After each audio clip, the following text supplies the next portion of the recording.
ઋગ્વેદનું વચન છે, મનુર્ભવ, માનવ બનો. ભગવાને માનવ તરીકે જન્મ આપ્યો. લોકો આપણને માનવ કહે છે, પણ માનવતાના ગુણો આપણામાં છે કે નહીં એનો પરિચય શ્રીમદ ભાગવત આપણને કરાવે છે.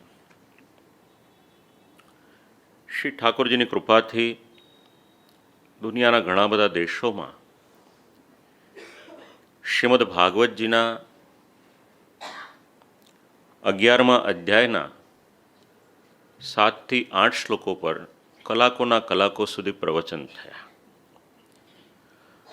પ્રયોજન એક જ, વ્યક્તિને પોતાનો પરિચય થઈ શકે.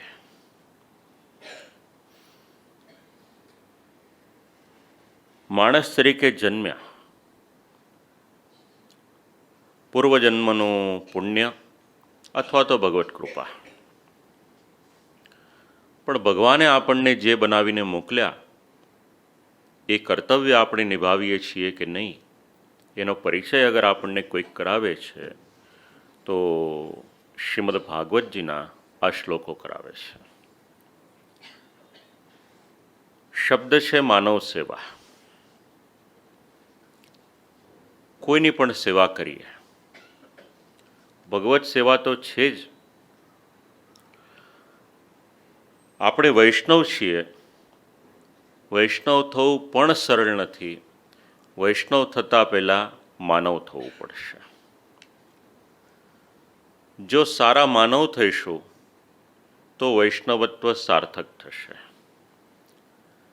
અને જો માનવતાના જ ગુણો નહીં હોય તો વૈષ્ણવ થવું એ તો ખૂબ જ કઠિન છે. કોઈ પણ વ્યક્તિ હોય,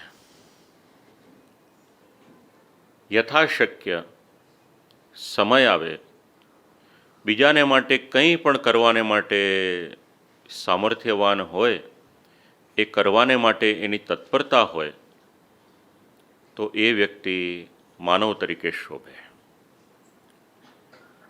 કોઈને પણ ક્યારેય પણ કોઈ પણ પ્રકારની આપણે સેવા કરી હોય અથવા તો એની પછી ઉતરતો શબ્દ વાપરવો હોય તો મદદ કરી હોય, તો શક્ય હોય તો ક્યારેય પણ એવી રીતનું જે કંઈક પણ કરેલું હોય એને યાદ રાખશો નહીં. બીજી વાત, ક્યારેય પણ શ્રી ઠાકોરજીની કૃપાથી આપણે કોઈકને સહાયક થયા હોઈએ તો એવું ન વિચારશો કે સમાજના લોકો મારી વાહવાહ કરે. ત્રીજી વાત, ભગવત કૃપાથી કોઈના પણ માટે કંઈ પણ કર્યું હોય એને યાદ પણ ન રાખીએ, એની વાહવા પણ ન મેળવીએ. એનાથી પણ જો આગળ પ્રભુએ આપણને કદાચ વધારે સદ્ગુણ આપ્યા હોય તો સહાય એવી રીતે કરવી કે સામેવાળી વ્યક્તિને ખબર પણ ન પડે.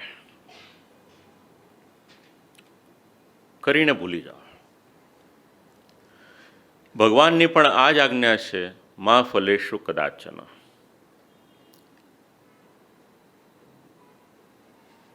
માનવ સેવાના મૂળ શ્રીમદ ભાગવતજીના આ શ્લોકોમાં છે.